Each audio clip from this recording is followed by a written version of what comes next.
Je me souviens du jour où Clara est entrée dans notre vie comme si c'était hier. Depuis le décès de ma mère dans cet accident, mon père ne faisait que travailler et ne s'amusait pas. J'étais trop jeune pour me souvenir d'elle, mais les photos qui traînaient dans la maison et la façon dont papa parlait d'elle me la faisaient regretter comme une folle. Quoi qu'il en soit, c'est par un mardi soir froid que papa m'a dit qu'il fallait qu'on parle. Je me suis dit qu'il s'agissait peut-être d'un autre déménagement, ou qu'il allait enfin m'offrir ce chiot que je n'arrêtais pas de réclamer. J'étais loin du compte. Chloé. Papa a commencé à parler d'une voix sérieuse, ce qui m'a fait comprendre que je devais faire attention. J'ai rencontré quelqu'un. Mon cœur s'est effondré. Non pas parce que je ne voulais pas qu'il soit heureux, mais parce que l'idée que quelqu'un essaie de remplacer maman me semblait une trahison. Mais je n'étais qu'une enfant. Qu'est-ce que je savais des trucs d'adulte comme la solitude et le fait de passer à autre chose? Elle est belle, gentille, et je pense vraiment que tu l'aimeras. Il continue à essayer de paraître optimiste. La sonnette de la porte d'entrée a interrompu notre conversation. Papa alla répondre et Clara entra. Même pour mes jeunes yeux, elle était superbe, comme ces femmes dans les magazines de mode que ma nounou feuilletait parfois.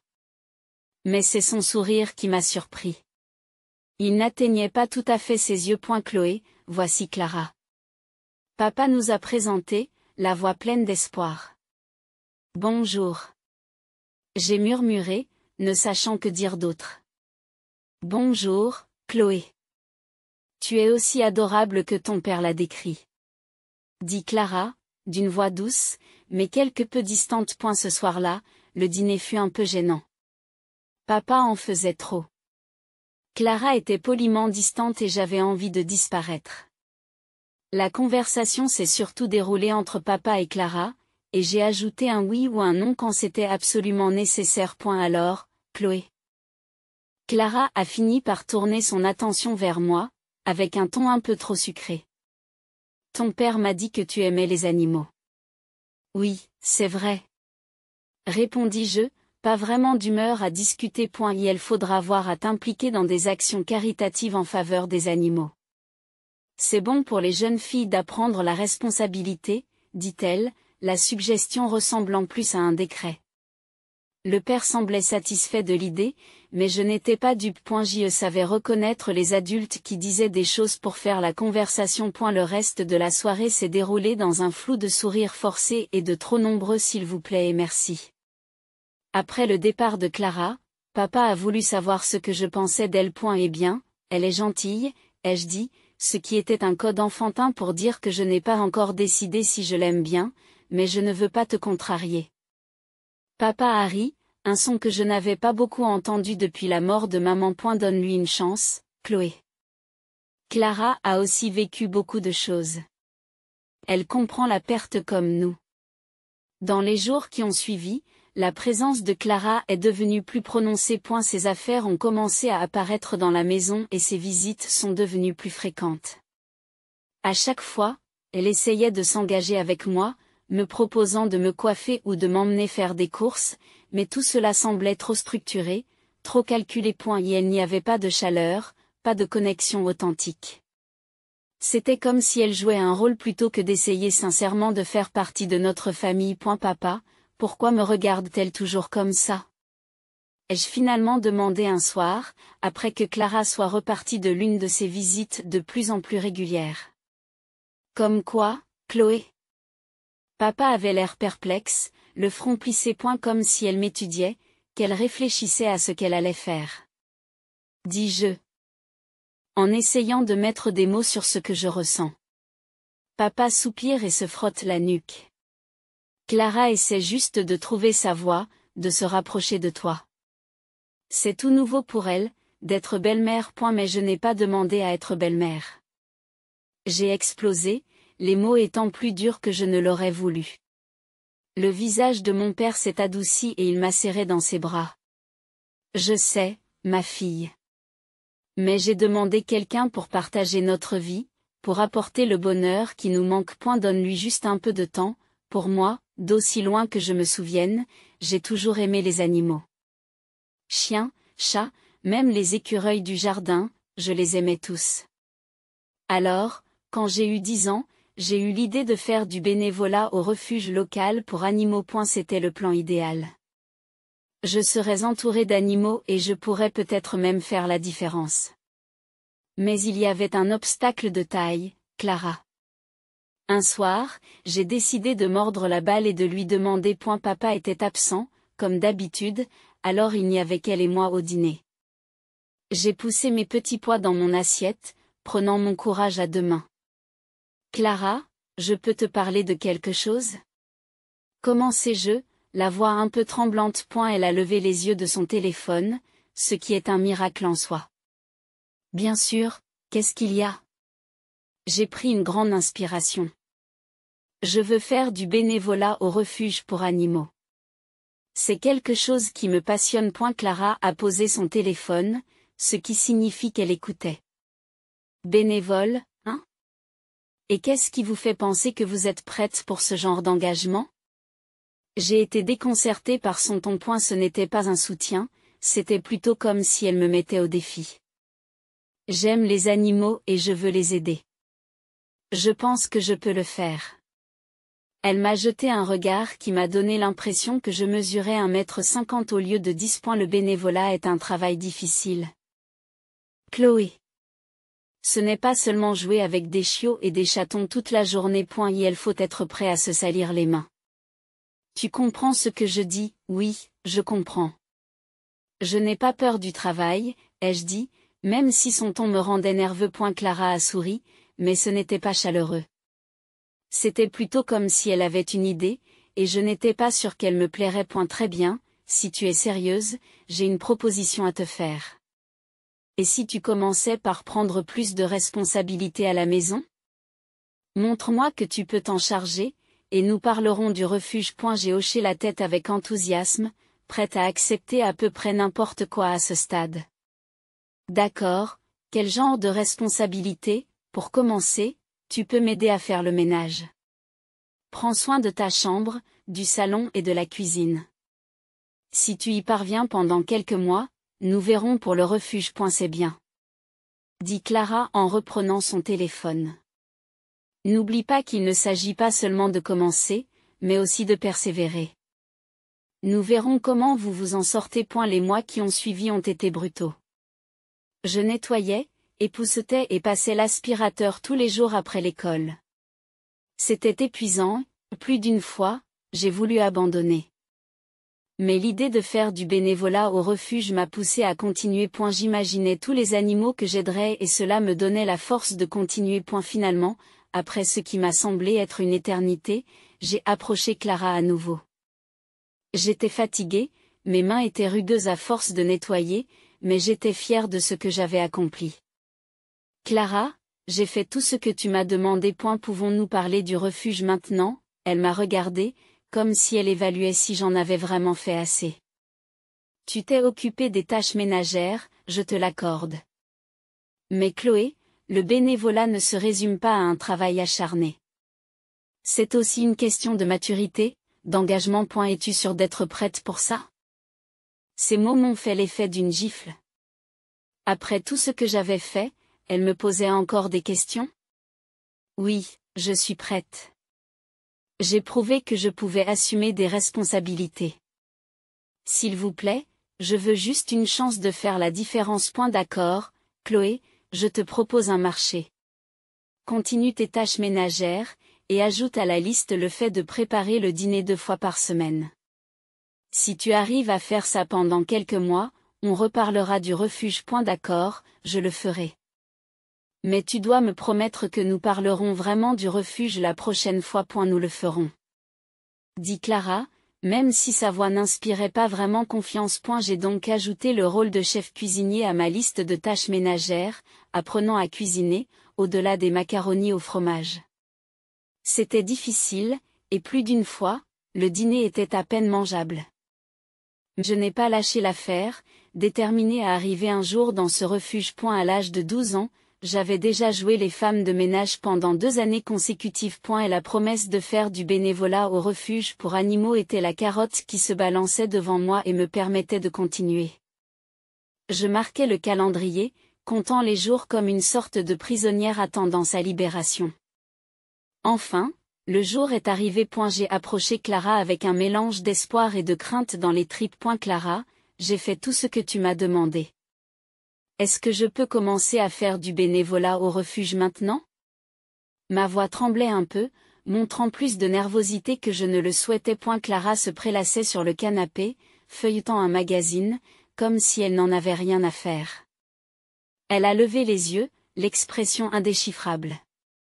Oh, Chloé. Je me demandais quand tu allais remettre ça sur le tapis. Une boule s'est formée dans ma gorge.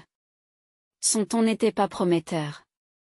Tu as dit que si je faisais toutes les tâches ménagères et la cuisine, nous pourrions en parler. J'ai fait plus que ça. Elle soupire et met son magazine de côté, d'un air théâtral. C'est vrai que tu as été très utile ici. Mais, Chloé, les choses changent. Tu es encore si jeune, et maintenant je pense qu'il vaut mieux que tu attendes d'avoir 16 ans. J'ai eu l'impression qu'elle m'avait giflé. 16? Mais tu as promis. La colère est montée, brute et brûlante. La vie n'est pas juste, Chloé. Tu l'apprendras.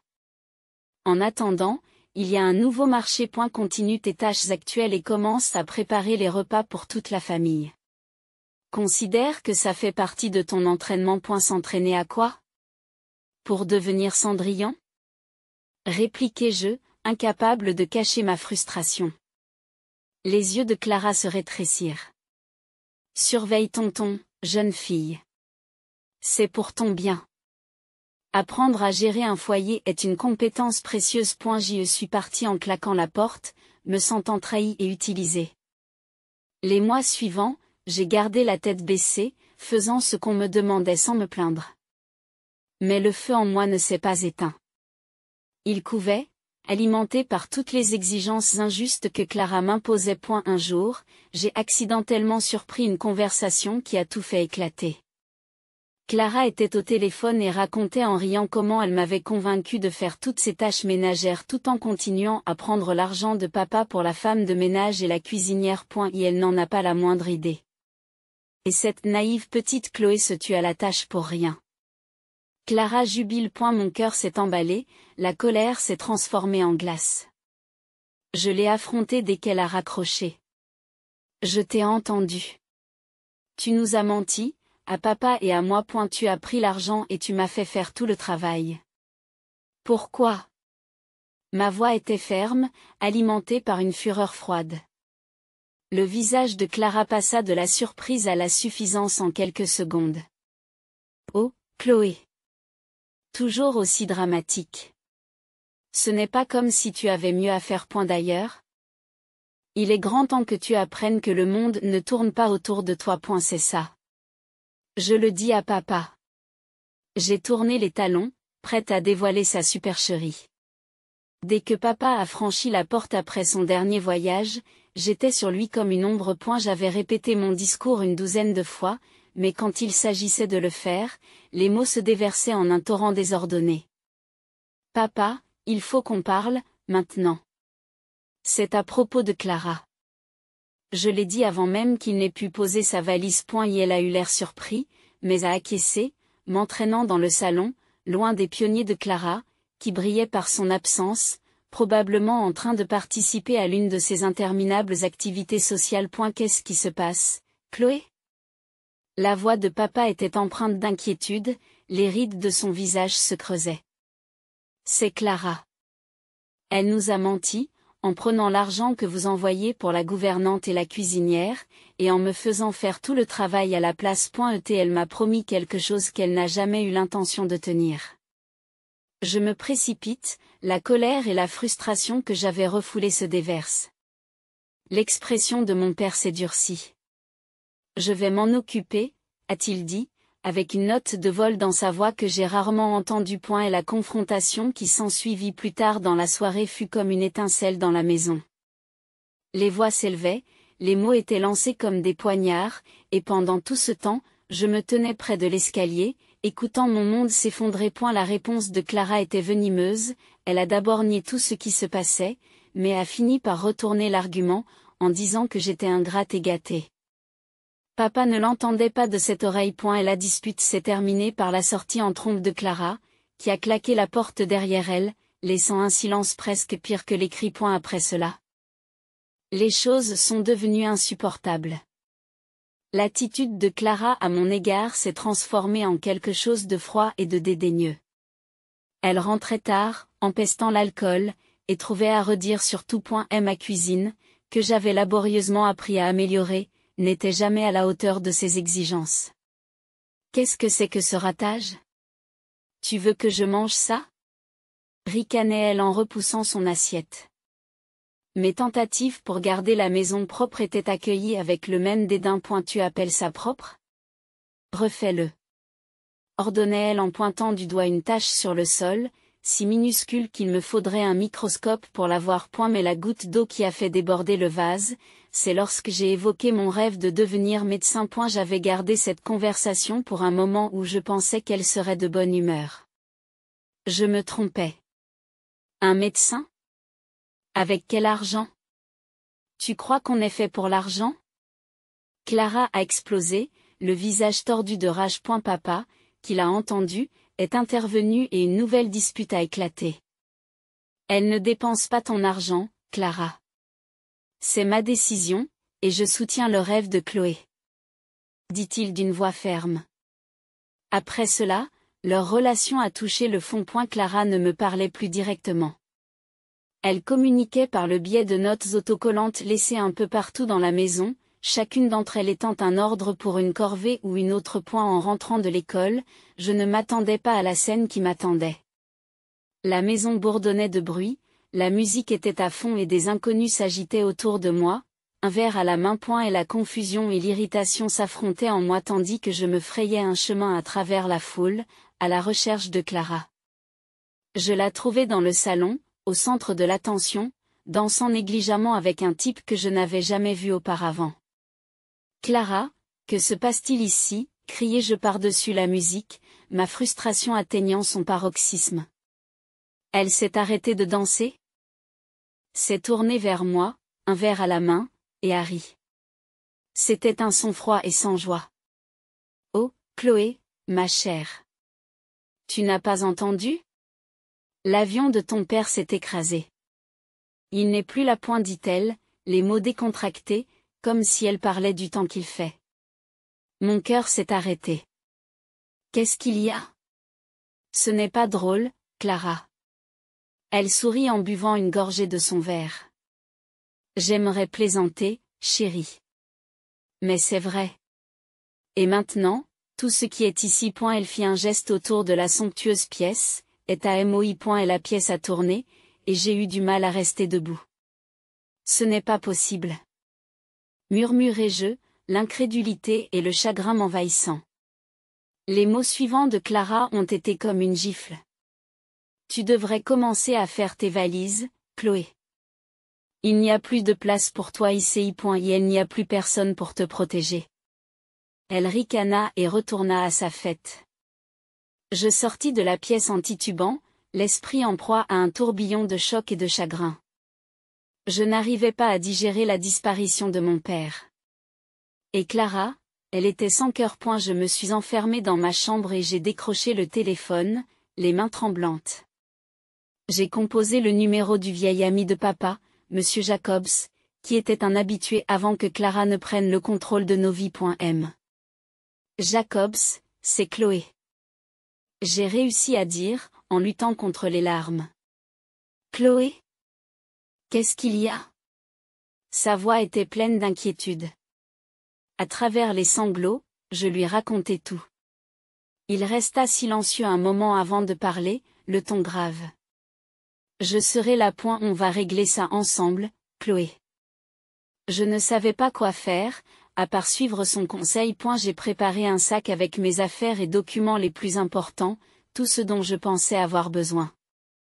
Alors que je quittais ma chambre, la valise à la main, le rire de Clara me suivit hors de la maison. C'était un son plein de victoire et de malice. J'ai attendu dehors, me sentant plus seule que jamais, jusqu'à ce que Monsieur Jacobs arrive. Il n'a rien dit.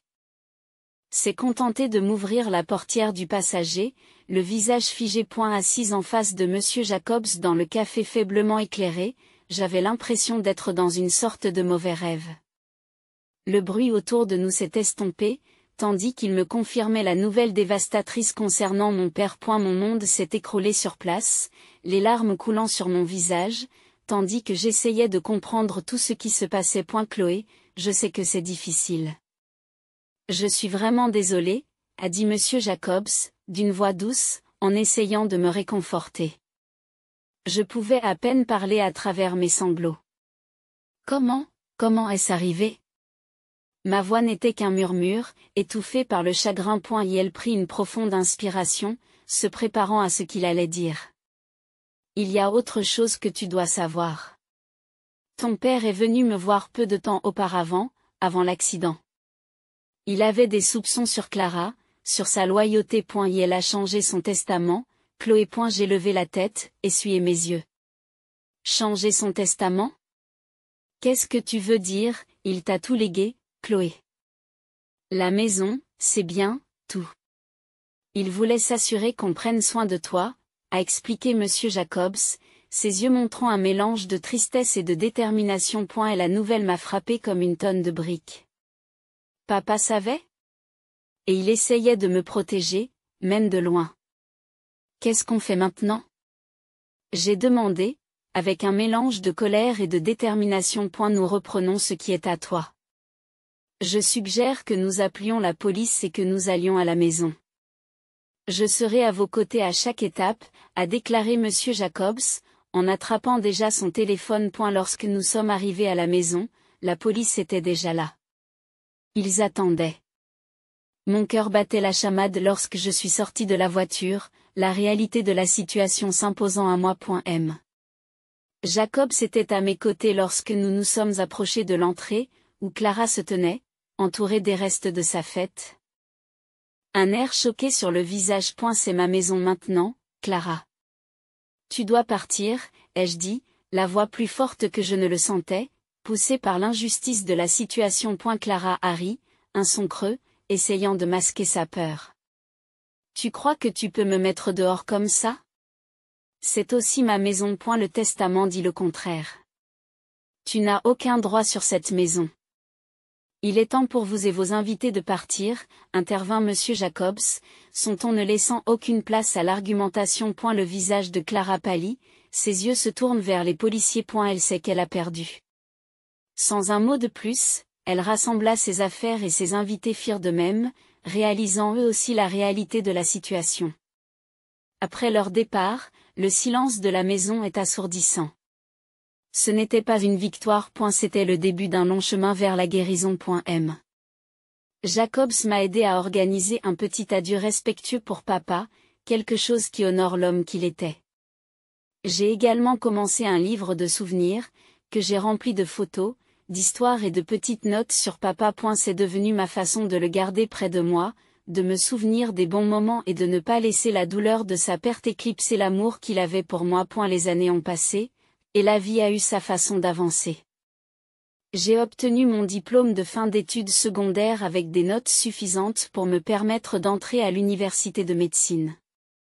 Papa aurait été fier. Parallèlement à mes études, j'ai commencé à faire du bénévolat au refuge local pour animaux, comme j'en avais toujours rêvé. C'était un travail difficile, mais gratifiant, qui me donnait le sentiment d'avoir un but que j'attendais depuis longtemps. Puis, venue de nulle part, Clara s'est présentée sur le pas de ma porte. Elle avait l'air si différente, presque méconnaissable. Le temps et, je suppose, une vie difficile avait eu raison de son apparence autrefois irréprochable. Chloé, je t'en prie. Tu dois m'aider. Elle m'a supplié, des larmes coulant sur son visage. J'ai été surpris, non seulement par son apparition soudaine, mais aussi par le désespoir dans sa voix. T'aider? Qu'est-ce qui se passe? C'est ma santé, Chloé. Je suis malade, vraiment malade. J'ai besoin d'argent pour me soigner, beaucoup d'argent. Elle sanglote, l'histoire se déverse en elle. Il y a quelque chose qui ne va pas après tout ce qui s'était passé, l'avoir débarqué comme ça, et demander de l'argent, C'était suspect. Et si vous êtes vraiment malade, montrez-moi les documents, le diagnostic. J'étudie la médecine, tu te souviens? Je peux le comprendre. À ce moment-là, Clara change de comportement. Les larmes s'arrêtèrent, comme si on avait fermé un robinet, et son visage se durcit. Tu crois que je mens? Petite ingrate. Je lui coupe la parole. Non, j'ai juste besoin de preuves. Si tu es vraiment malade, je veux bien t'aider, mais pas sans avoir vu les faits d'abord. La colère de Clara s'enflamme. Je viens ici, je ravale ma fierté, et vous m'accusez de mentir? Je n'ai rien à te prouver. C'est à ce moment-là que j'en ai eu la certitude. Elle essayait de se jouer de moi, comme au bon vieux temps. Clara, je pense qu'il vaut mieux que tu partes. Je ne vous donnerai pas d'argent sans preuve. Et honnêtement, après tout ce qui s'est passé, tu n'aurais pas dû venir ici pour le demander. Son visage se tordit de rage, mais elle dut comprendre que faire une scène ne l'amènerait à rien, surtout pas avec moi qui restais ferme. Sans un mot de plus, mais avec un regard qui pourrait geler l'enfer, elle s'est retournée et est partie. Et la vie a pris un doux tournant. Je suis ici, dans cette grande et belle maison avec un jardin qui semble sorti d'un magazine. Les soirées sont mes préférées, je me promène dans le jardin ou je flotte dans la piscine, en pensant à tout le chemin que j'ai parcouru. L'école de médecine est difficile, sans blague. Mais c'est là que je dois être. Le rêve de devenir médecin se rapproche chaque jour un peu plus. Le bénévolat? C'est ce qui me tient le plus à cœur. J'ai décidé de consacrer une partie de l'héritage que mon père m'a laissé à quelque chose de significatif, en aidant les animaux sans abri. C'est comme si la boucle était bouclée et que je revenais à cette petite fille qui voulait juste faire la différence. J'ai rencontré des gens incroyables au refuge. Nous sommes une équipe soudée, passionnée par ce que nous faisons. Lors des rares week-ends libres, nous traînons ensemble, nous partageons des histoires où nous nous détendons. C'est une belle vie, une vie paisible. Clara? Je n'ai pas beaucoup entendu parler d'elle depuis le jour où elle s'est présentée pour mendier de l'argent. La rumeur dit qu'elle a subi une opération de chirurgie plastique ratée. Je suppose que c'était le traitement dont elle avait besoin. Je ne peux pas dire que je sois surpris. Elle s'est toujours souciée plus des apparences que de ce qu'il y avait en dessous. Chloé, tu viens à la collecte de fonds le week-end prochain? C'est Sam, l'un de mes plus proches amis du refuge, qui entre dans mes pensées. Oui, je ne manquerai pas ça. C'est une bonne chose, on récolte de l'argent et on sensibilise les gens. C'est une bonne chose, vous savez, Sam Grant. Absolument. C'est incroyable ce que nous faisons. Et, votre jardin ici? C'est l'endroit idéal pour une petite réunion avant la collecte de fonds. Géry. Vous voulez juste une autre excuse pour plonger dans la piscine. Je suis coupable. Admet Sam avec un petit rire. Mais sérieusement, Chloé, c'est génial ce que tu fais. Ton père serait fier de toi. Ça a fait mouche, ça m'a réchauffé de l'intérieur. Merci, samedi. Cela signifie beaucoup pour moi. Il m'a inspiré à plus d'un titre. Maintenant, il s'agit de lui rendre l'appareil, de faire la différence là où je le peux. Alors que le soleil descendait sous l'horizon. Jetant une lueur dorée sur le jardin, j'ai ressenti un sentiment de satisfaction. C'était mon chemin, tracé au fil des épreuves et des triomphes. Et Clara? Eh bien, elle n'était qu'une ombre du passé, apprit Alessa.